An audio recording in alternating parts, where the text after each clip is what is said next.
Awal sorumuz bir Müslüman doğumumuzun sorusu oldu ki ben 27 yaşında namazı başladım dedi. 27 yaşında namazını başladım. Önkü namazlar kaza almalı mı almalı değil.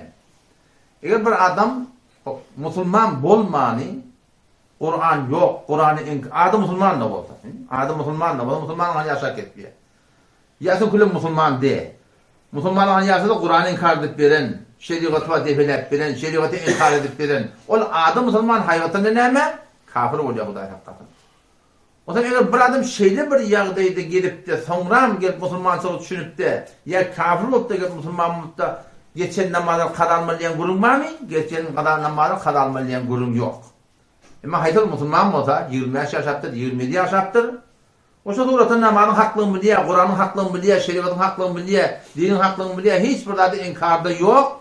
Şu da atla bola yen namazın geçirilmesi olsa ne etmez o? Hetmin geçen namazdan kadahını almalı. Hatsandan almalı. Şu da muhim da.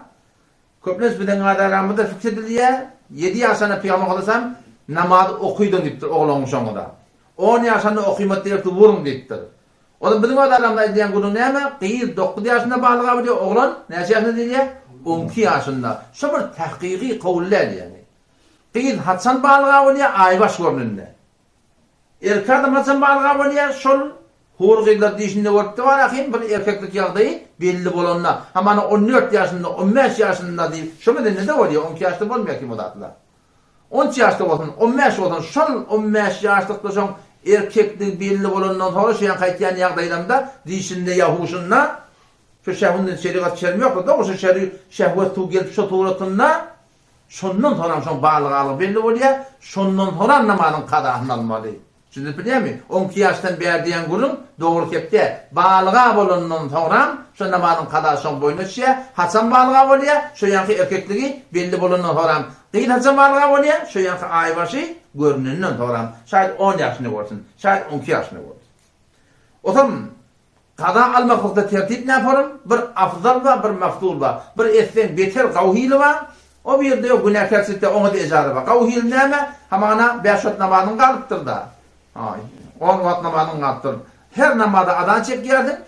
O zaman tekbir et yerdin. Adan çek yerdin, tekbir et yerdin. Öyle düdegene adan, düdegene tekbir. İkindi şeyle, akşama şeyle, yatsa şeyle, her gayetine. Yok ondan berdir bir ezadansı var neyme? Fakat baştaki adan çek yerdin. Öyle gösteren oluyor. Hiç adan çek yerdin. Elin şey ziyaret yerdin. Hayy ala salâne hayır hemen ait yerdin. Ertine malın adan nerle? Esselâtu hayrü minennem gerek değil. Velen ki ertine malın qalanına oto gerek değil. Şu tuğratınla adan çek yerdin. Qalanlarını var tekbir et yerdin. O da hamane 5 yıl namazı attır. İnne tarihe yadır öyle.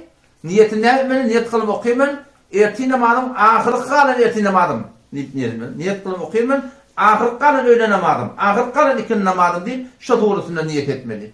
Yani bir adama dil çalışyanmasa niyet etmeyen de bilen dili bilen yürekten fakat ahir kalan ertine malım Allahu Ekber deyip dursa da şu da nimet yaşadı kifayet.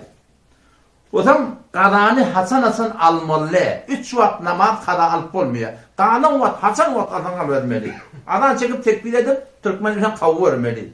3 vat namaz qada alıp olmuyor. Bir gün doğup başlandı ta 20 minut 20 dakika geçense. Ne ağız fetvan et yanına.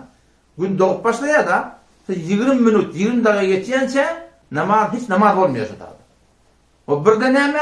Sür günlerden vakti zaval yerler. Günün bir ağayan vakti oluyor. Tomzen kışı bir fark etti. Şu sür günlerden fark etti. Şunda da almalı. Vakti fark etti biraz. 11'den 50 geçiyor. Tanrım bir 10 dakika medenine kendi aktiyarı. Bir de ikindi gün batmadığından 20 dakika baka. İkindi okuyup dursan karan alacaklardan şey değil mi? Karan alıveriyor. Hasan Selim gün matmane 20 dakika baka diye kadada tehdit hem veratta ne oluyor? Şu tuğratından tehdit etmek oluyor. O şu vatlarda, kalan vatlarda bakın her vat bakın ne biçim? Sen namaz kalacak bakın alıvermeli. Yani bir muhimmat var. O da şu ki bir namaz kada ediptir, şunların günah kebir ediptir. Namazın kada ediptir, günah kebir ediptir. Her bir tuğratından. Yani ama efyere gidiptir, ferbade gidiptir biliyor musun? Namazın kada günah kebir ettir. Allah Teala şu günah batırıptır da şu namazın kada alıyalığını adama bildirmeli.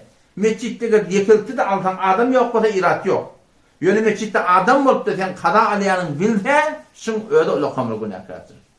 Altının paran başlarını Allah Teala mi diye La yuhibbullahul cehre bis-su'i minel kavli illa men zulim. Hudaý Taala bir teleki adın aşkar olmakyn gawurmaýar diýer. Teleki adın olakan teleken bir näme? Şu namazy kada etmeklik we günah edenden sonra Hudaý Taala basyp durýany, batyrmaklyk gaty gerekli, ýoksa şu olakan bir günah karşılanýar.